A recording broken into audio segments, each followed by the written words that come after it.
Hello tout le monde, je vous retrouve aujourd'hui dans une nouvelle vidéo qui sera un nouveau vlog puisque ce week-end il y a le week-end d'Amil auquel je participe. J'ai vraiment hâte de participer, je suis pas certaine de le réussir honnêtement, mais c'est pour me booster un peu à lire et j'ai vraiment très envie et j'aurai le temps un peu ce week-end donc c'est chouette. Du coup je vous emmène avec moi. Aujourd'hui là il est 2h de l'après-midi, ça commence à 19h je pense ce soir. J'ai même pas regardé mais c'est toujours un peu pareil hein. Ça commence à 19h le vendredi, ça termine à 23h59 le dimanche. Je vais vous prendre avec moi à partir de maintenant jusque lundi soir, vu que lundi j'ai une journée de congé, même si elle est très remplie. Je pense que j'aurai quand même 1 ou 2 heures pour lire, du coup j'aurai des choses à vous raconter et du coup voilà, je suis super contente. Donc là aujourd'hui, avant le week-end d'Amil, qu'est-ce que je vais faire? Je vais aller dans un magasin vrac. Le vendredi c'est le jour où je fais mes courses en magasin bio et aujourd'hui j'avais envie de montrer le magasin de vrac à ma maman puisqu'il y a un magasin pas trop loin de chez moi. Et puis j'ai vu qu'il y avait le marché médiéval tout ce week-end. Je suis partie ce week-end donc j'aurai peut-être le temps d'aller quand même dimanche soir. Mais je vais tenter de mettre un pied quand même ce soir à l'ouverture du marché médiéval puisque au marché médiéval il y a beaucoup d'attractions, de choses pour les enfants et tout ça, mais il y a aussi des échoppes avec de la bouffe. Je pense pas que je vais trouver grand chose de vegan, mais par contre il y a un magasin, enfin une femme qui vend du thé qui est très bon. Concernant le programme du week-end d'Amil, j'ai pas vraiment mis de programme en fait, j'ai pas vraiment mis de livre, mais c'est vrai que comme je pars ce week-end, vous allez voir, je vais vous montrer quelques images, j'ai pris des livres avec moi donc c'est parmi ces sélections, mais je vais pas vous les montrer avant, comme ça il y a un effet de surprise.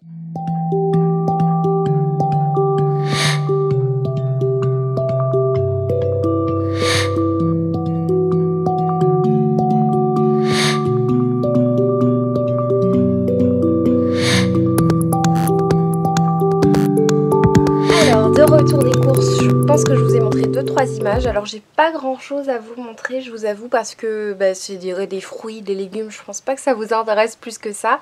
Donc j'ai été comme prévu dans le magasin de vrac et puis j'ai été dans mon magasin bio habituel. J'ai pris chez Farm un truc, je vous montre vite fait parce qu'il y a quelques petites choses, je pourrais éventuellement vous donner envie de goûter certaines choses.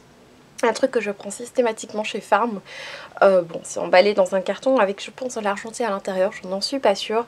C'est vanille sauce au soja, c'est les rares choses que je prends au soja. Je prends de moins en moins de soja parce que je sais que déjà c'est pas très bon pour la planète, c'est pas très bon pour la santé, ne fût-ce que pour la fertilité masculine, même si c'est moi qui en prends. Je pense pas que ça doit être meilleur pour les femmes non plus. Donc voilà, j'essaie d'éviter un petit peu. Les seules choses que j'achète systématiquement ce sont les protéines de soja, mais j'en prends pas souvent. Et sinon je prends de temps en temps du tofu à base de soja ou des choses qui remplacent la viande à base de soja, mais j'essaie d'éviter le plus possible. Et c'est vrai qu'actuellement ils en vendent beaucoup à base de lupin, à base d'autres choses, donc voilà. Du coup je prends ce truc là qui est à la vanille, c'est une chose aussi qui est disponible à base de riz, mais je trouve celui au soja est vraiment très bon. Donc c'est une crème, c'est très sucré, alors je pense qu'il y a pas mal de sucre de canne, non raffiné forcément. La recette est vraiment super simple. Je me demande si à base de lait végétal d'amande ça pourrait être bien. Je pourrais le faire moi-même ou à base de lait de riz en faisant moi-même. Même si j'aime moins le lait de riz, je trouve un peu sucré. Donc voilà, c'est très bon. C'est comme une crème. Je suis pas très familière avec les crèmes de supermarché, donc je pourrais pas trop vous dire. Mais je dirais comme une crème vanille, une crème pudding en fait qu'on fait soi-même. Je trouve ça vraiment très bon. Sinon un truc que j'ai acheté pour la 2e fois, j'achète pas souvent non plus, mais voilà, j'avais envie de prendre avec, c'est Yogiti en fait fait des boissons fraîches, c'est dans une bouteille en verre, ce qui est quand même assez appréciable, même si c'est du coup plus lourd, mais bon voilà, il faut un petit peu faire des choix dans la vie. Celui-là c'est Spearmint Lemon, donc c'est à la menthe et au citron, donc forcément. C'est pour les temps chauds là, ça fait vraiment du bien. Donc c'est une boisson, une infusion rafraîchissante à base d'épices, eau de menthe poivrée, menthe en épi, réglisse, il y a toujours de la réglisse mais en froid je trouve que la réglisse est très bonne, jus d'agave concentré, jus de citron et voilà, je vais prendre ça avec moi en route parce que ça a l'air super bon. J'ai pris de la rhubarbe de Belgique avec des fraises de Belgique et des pommes de Belgique. Je suis super contente pour faire une compote pommes, fraises, rhubarbe. Parce que les confitures c'est pas trop mon truc, il y a beaucoup de sucre alors que les compotes t'es pas obligé forcément de mettre du sucre. J'ai trouvé chez Chose de Barn, le magasin de vrac, un mélanger vitaminé. C'est un mélange à base de cranberry, de granola, de fruits secs en fait à manger à mon avis plutôt le matin, de baies de goji, il y a des baies de goji également. Sinon j'étais au marché médiéval, je n'ai pas pris d'image je pense, du marché médiéval parce que j'étais super pressée en fait. Et en fait au marché médiéval il y a une chose qui m'intéresse, c'est un magasin de thé qui s'appelle Santé. Que j'avais découvert je pense grâce à Laetitia si tu passes par là. Ils ont des thés très bons, très fruités, très fleuris, surtout des fruits en fait, et ils ont des mélanges. Alors le truc c'est que j'ai pas du tout prévu des contenants. J'ai pris Doux Rêve qui est un truc assez connu, alors ils le vendent sous un autre nom désormais. Mais oui, c'est plutôt pour le soir avant d'aller dormir avec de la menthe, de la rose, du pissenlit je pense. J'ai craqué sur Rêve en blanc qui est très fleuri à base de fraises. J'ai vu qu'il y avait des fraises dedans. Celui-là je le connaissais absolument pas. J'ai voulu tester et ça a l'air méga bon. Alors un qui est assez connu que j'ai déjà acheté l'année dernière, c'est le White is White qui est à base de thé blanc, thé vert, bleu et qu'est-ce qu'on a, c'est des fraises ou framboises. C'est très bon. Alors là actuellement il est 5 h, je dois partir dans 1 heure dans la famille de mon compagnon, enfin je dois. Voilà, on a décidé de passer une petite partie du week-end là-bas. Alors, petite update, on est samedi, il est plus ou moins 2h30, 3h. J'ai pas énormément lu aujourd'hui parce que il y avait le mariage du prince Harry et de Meghan. Du coup, oui, j'ai été un petit peu absorbée par ce mariage. Mais j'ai quand même lu une bande dessinée, en tout cas un recueil de 3 bandes dessinées qui est Les Suites vénitiennes. C'est ça, Les Suites vénitiennes de Warno et Raves chez Le Lombard. Donc c'est un livre en fait qui se passe au XVIIIe siècle à Venise. Il y a des crimes qui sont perpétrés sur des femmes. Elles sont retrouvées nues et complètement fouettées partout. Il y a juste une partie de leur corps qui est épargnée, à chaque fois une autre partie du corps. Et du coup il y a un jeune homme qui est qui va enquêter sur ces meurtres. Surtout que depuis peu en fait ce sont des femmes de la haute société qui sont tuées. En tout cas il y a une femme de la haute société qui est tuée. Du coup c'est un petit peu plus inquiétant. Donc voilà, donc dans ce recueil c'est la première, ouais c'est l'intégrale numéro 1, il y a 3 volumes. Comment dire, j'ai bien aimé. Mais je pense pas que j'achèterai la suite parce que il y a plusieurs choses qui m'ont dérangée. Je trouve que dans les dessins, même si les dessins sont assez jolis, je trouve que parfois je confonds. Il y a un personnage, je sais toujours pas en fait, après 3 volumes, je sais toujours pas si c'est 2 personnages, dont un qui a enlevé sa perruque, ou je sais toujours pas si c'est 2 personnages ou un personnage avec et sans perruque. Et ça c'est un gros problème parce que quand il enlève sa perruque, je trouve que son nez est plus busqué comme ça.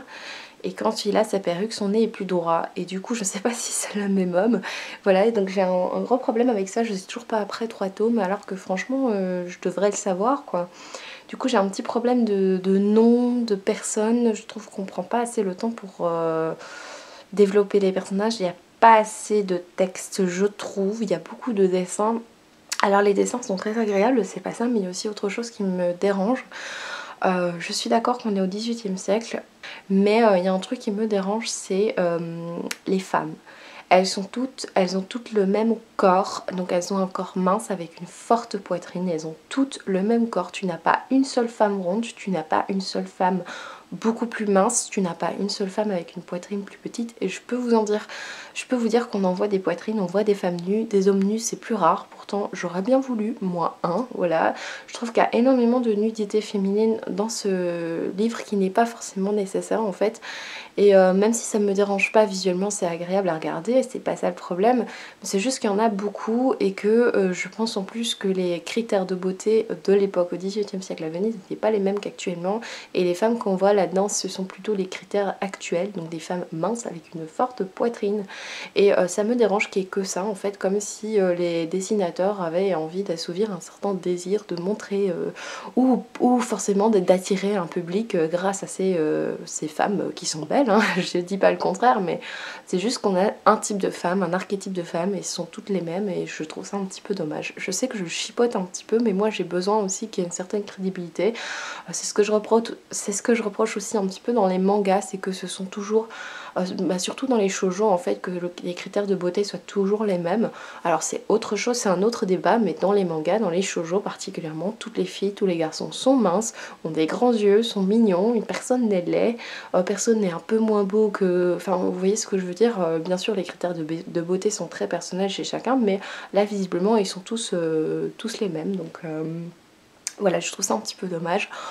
Mais bon, sinon moi ce qui fait que je vais pas lire la suite, c'est pas ce problème là, c'est vraiment que j'ai vraiment du mal à comprendre l'identité d'un personnage et j'ai pas trouvé l'histoire passionnante, même si c'est vrai qu'il y avait une enquête. Mais j'ai pas du tout été surprise parce qu'on n'a pas assez d'explications, pas assez de texte pour comprendre qui soupçonnait, et je crois qu'il y a des sortes de révélations mais je les ai vraiment pas vues, enfin j'ai vraiment eu beaucoup de mal avec ces 3 premiers tomes, donc je pense que je vais un peu feuilleter la suite en magasin. Si franchement je vois que ça me plaît, que j'ai super envie de lire la suite, je le lirai, mais là c'est mal barre quoi. Sinon j'ai pris plusieurs livres avec moi, je vous les montre pas tout de suite pour qu'il y ait une espèce de suspense, mais c'est vrai que j'ai très envie de lire un livre que j'ai acheté il y a 2-3 jours chez Pêle-Mêle. J'ai fait une sortie Pêle-Mêle que j'avais pas faite depuis des semaines, hein. Ça faisait super longtemps que j'avais pas craqué chez Pêle-Mêle et du coup j'ai acheté la liste de Siobhan Vivian chez Nathan. Alors ça a l'air très gnangnan, tout ça, mais je sais pas, je trouve que c'est... je sais pas pourquoi ça me donne envie, ça me fait un peu penser à 13 Reasons Why, 13 raisons pourquoi pour la traduction. Visiblement le résumé, ce sont des jeunes qui s'amusent à faire des classements entre les filles et les garçons. Je trouve ça ignoble. Visiblement c'est assez récurrent dans les livres jeunesse, des jeunes qui font ça à l'école. Alors on est dimanche, je vous ai plus repris depuis un moment parce que j'ai plus vraiment lu et plus vraiment eu le temps. Au niveau de mes lectures, j'ai un petit peu avancé dans Espérer le soleil, qui est ce livre là, mais c'est vrai que c'est un livre qui se lit pas forcément rapidement. C'est quelque chose, déjà les pages sont grandes du coup et c'est pas écrit forcément très grand. Du coup ça prend déjà du temps, puis j'aime bien donc j'ai pas envie de le dévorer, mais pour le moment j'aime beaucoup. On est dans un récit plutôt uchronique, post-apo. C'est un peu difficile à définir parce qu'on a des êtres surnaturels, en même temps on est dans le passé mais un passé réinventé, donc d'où l'Uchronie. Post-apo parce qu'il y a eu une explosion, voilà, l'ambiance est très sympa, un petit peu sombre comme ça. Je dirais un peu l'ambiance qu'on a dans le film, la série L'Aliéniste, qui est une série que j'aime beaucoup. Il y a des êtres surnaturels du genre des vampires assez barbares, hein. On les voit pas longtemps pour le moment, mais pour le moment j'aime bien. Donc voilà, on a des disparitions d'enfants, on a ensuite une jeune femme qui est photographe, on a des personnages assez originaux je trouve aussi. Visiblement ils seraient un petit peu caricaturaux d'après les critiques que j'ai pu lire. Pour le moment ça va, dans certains styles de récits les personnages caricaturaux me dérangent pas tant que ça. Parce que parfois tu les imagines en fait en film ou tu les imagines en tant que personnage comique. Voilà, tout simplement. Sinon j'ai commencé la liste de Siobhan Vivian, donc là j'ai pas pris de marque-page, donc je suis à peu près ici, je suis au début, donc pour le moment on rencontre chaque jeune fille qui fait partie de la liste. Déjà je ne comprends pas pourquoi on n'a pas de garçons, est-ce qu'ils n'ont pas fait une liste pour les garçons? De toute façon, filles ou garçons, je trouve ça odieux ce qu'ils ont fait, cette liste de plus belles, de plus moches filles. Pour le moment on est au début, on présente les personnages qui sont un petit peu caricaturaux. Il y en a 2 pour lesquels j'ai bien accroché, mais c'est vrai qu'on passe pas beaucoup de temps avec ces personnages, donc forcément ils deviennent forcément caricaturaux pour qu'on nous les présente. Donc ouais, je vais voir ce que ça donne, si on va revenir sur les personnages ou si on va passer tout le livre à tous les présenter, ce sera un petit peu dommage. Donc je vais voir ce qui va se passer, j'espère déjà qu'il va se passer quelque chose parce que là, au bout de la page 55, ils sont tous en train de découvrir qu'ils sont sur cette liste et leur réaction, s'ils sont contents, ils en ont rien à péter, ils sont fâchés. Voilà. Oui, c'est facile à lire, j'ai envie de savoir la suite, mais j'espère sincèrement que ça se passera comme je l'espère, même si j'ai pas envie de deviner tout ce qui va se passer, c'est pas ça, mais j'aimerais vraiment que ce soit une critique de cette société et pas juste un livre qui raconte l'histoire de jeunes filles les plus belles et les plus moches, quoi. Ce sera un petit peu dommage quand même. Bon, j'ai un petit peu avancé, donc ouais, l'histoire c'est sympa, je suis à la page 89, on découvre encore de nouvelles personnes qui sont sur la liste. Au final, je pense qu'on en a 1, 2, 3, 4, 5, 6, 7, 8, ça commence un petit peu à me saouler, il y a trop de personnages en fait, on rencontre tous ces fameux personnages, je vous ai dit, qui étaient sur la liste, et ça fait trop. Là on arrive au chapitre 9, donc à mon avis on retournera à la première, je ne sais pas. Le truc positif c'est qu'on a enfin la réaction d'un adulte qui se dit que c'est peut-être pas normal cette liste, hein, et qui pose des questions pour savoir qui s'occupe de faire cette liste. Visiblement c'est assez banalisé dans le lycée, hein. Pour eux c'est tout à fait normal, moi je trouve ça tellement ignoble en fait.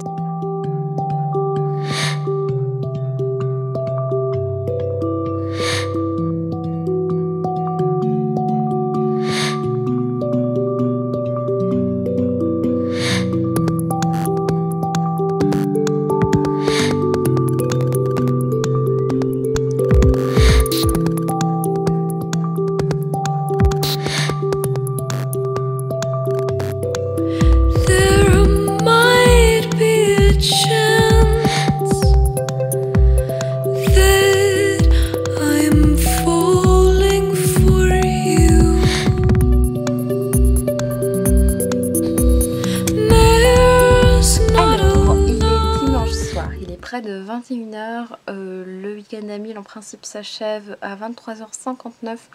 Je pense sincèrement, comme je vous l'ai dit tout à l'heure, que je vais plutôt le terminer demain soir. Alors voilà, je le fais à ma sauce, c'est un peu, il n'y a pas de loi ni quoi que ce soit, hein.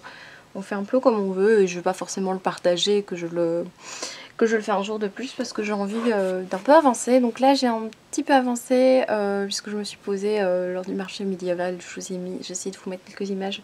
Je me suis un peu posée pour lire, pas énormément, mais j'ai quand même lu jusqu'à la page 135. Donc je suis à peu près ici dans le roman. Il faut dire qu'il y a certaines ados dont le livre a une réaction très débile, très ado qui n'existe pas dans la vraie vie, ou alors vraiment les cruches quoi. Dans la vraie vie sont vraiment des cruches et dans le livre sont des ados visiblement normales. Donc oui, certaines ont des réactions un peu stupides, hein. Mais oui, on n'avance pas tellement dans l'histoire, hein. Ça c'est pas... Je trouve qu'elles ont des réactions pas toujours très crédibles, donc... T'as envie d'apprendre à les connaître un peu plus. Je trouve dommage en fait qu'on y ait 8 protagonistes parce que c'est beaucoup trop. Moi je commence à les confondre en fait. Il y en a 2-3 là que j'ai bien retenu, mais les autres je commence à oublier qui est qui. Donc voilà, de petites nouvelles du marché médiéval. J'ai trouvé pour finir le bijou que je cherchais. Il s'agit de cette bague. Je sais pas si on va voir grand chose. C'est une bague un peu elfique entre guillemets. Je voulais un truc un peu médiéval. Un peu fantaisie en fait, je voulais un truc du genre et voilà, j'ai craqué. Et alors j'ai trouvé quelque chose mais vraiment pour lequel je m'attendais pas du tout en fait.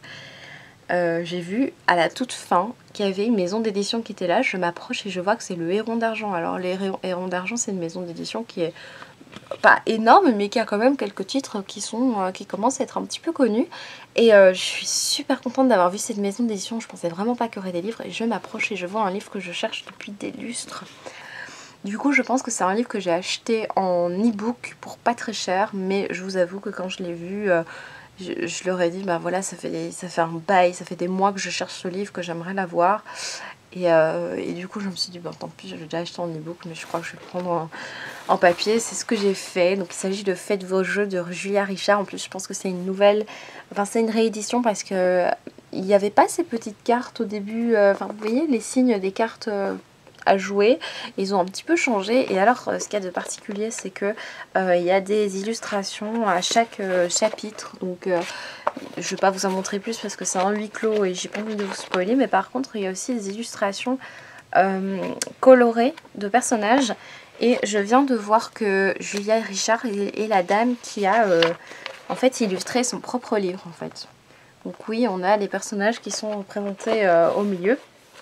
Et il est marqué illustration de couverture et intérieur Julia Richard. Donc elle a même illustré son propre livre. Je trouve ça génial de déjà en tant qu'écrivain de pouvoir illustrer, parce que ce sont ses personnages et elle nous montre vraiment comment elle les a imaginés. C'est pas quelqu'un d'autre quoi. Je trouve ça génial. Ça fait très longtemps que j'ai envie de lire ce livre. C'est un huis clos, visiblement tout le monde est dans une pièce, il y a plusieurs personnes, 8 inconnus qui se réveillent dans une maison sans fenêtre et ils ne savent pas s'en sortir à moins d'avoir un code, sachant que pour sortir il faut être 2 et l'organisateur de ce jeu est dans la pièce. Donc je trouve l'idée super géniale. La fin c'est jusqu'au errez-vous pour survivre, c'est vraiment génial, je suis super contente.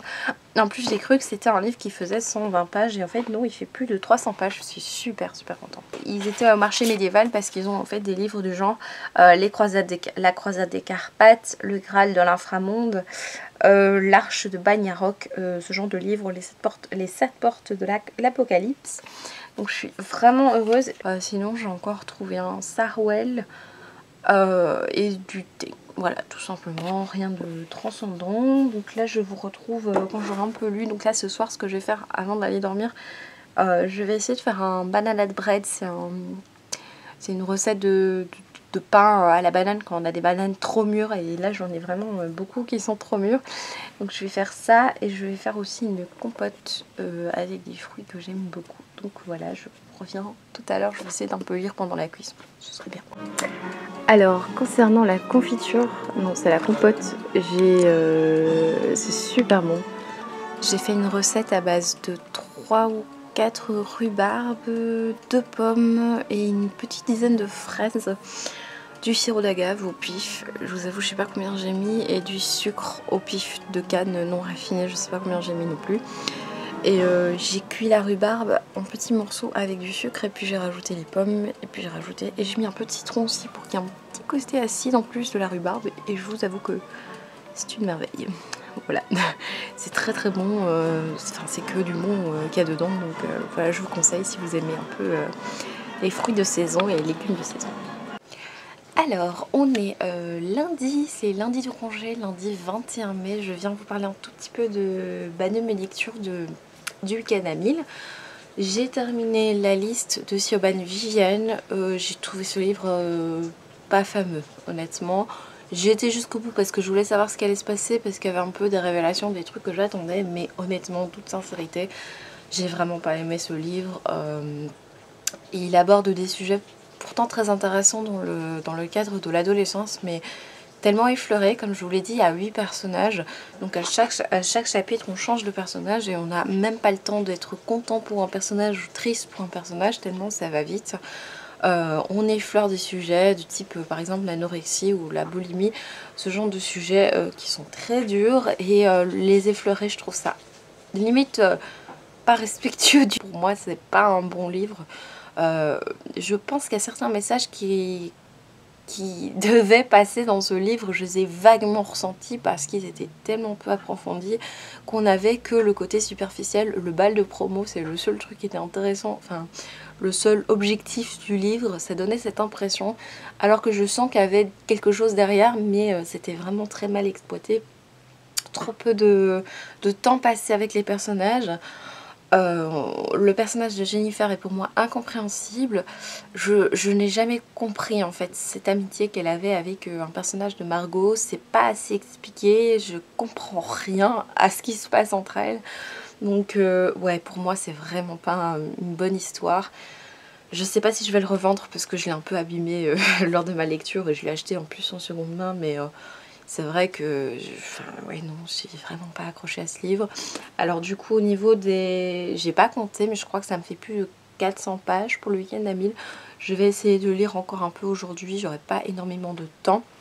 Je pense me lancer dans la lecture d'un livre jeunesse, donc je vous en parle quand j'aurai commencé. Et bah voilà, je vous laisse ici pour le moment. Je pense que c'est tout ce que je vais vous dire, donc à tout de suite. Alors on est lundi soir, il est 9h30 du soir, et je viens un petit peu vous parler de mes lectures. J'ai compté pour mon week-end à 1000, j'ai lu 577 pages sans compter aujourd'hui, donc vraiment le vrai week-end à 1000 j'ai lu 577 pages, Et aujourd'hui j'ai pas lu grand chose, mais j'ai lu le début de Tortue à l'infini de John Green. C'est un livre que j'avais acheté sur un coup de tête il y a quelques semaines. Le bruit que vous entendez, c'est un orage, magnifique. Donc oui, je l'avais acheté sur un coup de tête il y a quelques mois et j'ai eu envie de lire. J'avais envie d'un livre jeunesse, mais pas trop jeunesse non plus, pas trop immature. Du coup je pense que c'est le bon choix avant de me relancer dans la fantasy, parce que je sais pas si vous me suivez sur Instagram etc, mais j'ai lu pas mal de fantasy. D'ailleurs c'est le mois de la fantasy, je sais pas si je vous en ai parlé, mais j'avais pas forcément envie de participer au mois de la fantasy. Parce que en général j'aime pas trop me forcer, parce que comme le week-end à 1000 en général j'ai du mal avec le fait de me forcer. Et du coup j'avais dit que je participerais pas au mois de la fantasy, mais dès le début du mois de la fantasy j'ai eu super envie de lire de la fantasy forcément. Je crois que ce mois-ci, mois de mai, il n'est pas encore fini, mais j'ai lu 4 romans de fantasy, ce qui est beaucoup hein, par rapport à d'habitude. Donc ouais, je suis assez contente et là j'ai toujours envie de fantasy, j'ai toujours envie de me replonger dans la fantasy. Donc, je pense que le prochain livre que je vais lire, ce sera pas Nozloxy, du coup c'est Rouille de Floriane Soulas, parce que je suis super contente d'avoir enfin son livre, le livre de Flo. Voilà, je suis super contente. C'est leur Flo, si tu passes par là, je te fais de gros bisous. Voilà, je voulais aussi vous dire que du coup le début de ce livre est, pour le moment j'accroche bien. Donc on suit une fille qui en effet a des petits problèmes. Je pense qu'elle a des tocs, mais on parle pas pour le moment que ce sont des tocs, mais elle a un petit problème en effet. Elle parle souvent de microbes qu'elle a peur d'avoir, enfin, voilà, ce genre de choses qu'elle a peur d'attraper. On sait qu'il y a aussi un personnage qui a disparu. Et sinon, tout à l'heure, lors de cette journée, j'étais avec Céline et Delphine, si vous passez par là, je vous fais de gros bisous. J'ai été chez Évasion, donc aujourd'hui, on voulait aller chez Pellemel. Je priais pour qu'il soit ouvert, mais en même temps pour qu'il soit pas ouvert, parce que sinon je savais que j'allais faire un carnage. Mais Pellemel était fermé, mais Évasion est souvent ouvert, et du coup j'ai craqué sur la trilogie des joyaux, le trône de diamant de David Eddings, qui est de la fantasy, une bricasse quand même. Et du coup bah voilà, j'ai un peu pris au pif un premier tome d'une saga. Visiblement c'est la trilogie des joyaux, j'imagine qu'il n'en a que 3. Donc voilà, j'ai lu 570 pages pour mon week-end ami, je suis assez contente. Je voulais aussi vous prévenir d'une chose, c'est que j'avais envie de me faire une semaine à lire, même si c'est une semaine où on travaille, où il n'y a pas de congé en fait officiel. J'avais envie de me faire une semaine à lire à 2000 pages. C'est de nouveau un chiffre juste pour s'encourager, mais en fait on s'en fout un peu, on lit ce qu'on veut. Et je vais m'organiser ça la semaine du 4 juin. Et je voulais vous prévenir parce que j'aimerais le faire avec certains d'entre vous. Si ça vous intéresse, n'hésitez pas. Je pense que je vais créer un groupe Facebook pour la semaine, une semaine à lire ou je ne sais quoi. Voilà, une semaine de 2000 pages. Peut-être que je vais mettre un thème ou je ne sais quoi. En fait, c'est même pas obligatoire. J'ai juste envie de faire ça de manière cool, mais aussi de le partager avec certaines personnes. Donc si vous avez envie de parler, si vous avez envie de participer, ben, n'hésitez pas à me le dire, à venir sur la page Facebook que j'aurai créée. Je pense que je vais créer un hashtag aussi, mais c'est vraiment sans prise de tête, hein. On peut le faire même sur le groupe du week-end à lire, rattrapage du week-end à lire. Je pense qu'il y a un groupe rattrapage. Alors il ne faut pas le mettre dans le groupe du week-end à lire parce que c'est vraiment le truc officiel organisé par Lily, mais plutôt dans rattrapage du week-end à lire où des gens organisent entre eux des choses. Donc peut-être aller voir sur le groupe, j'aurais peut-être publié quelque chose si j'ai pas fait un groupe Facebook. Tout à l'heure je vous mets les liens en barre d'informations. J'ai vraiment hâte parce que moi ça va me motiver, parce que je sais que cette semaine-là...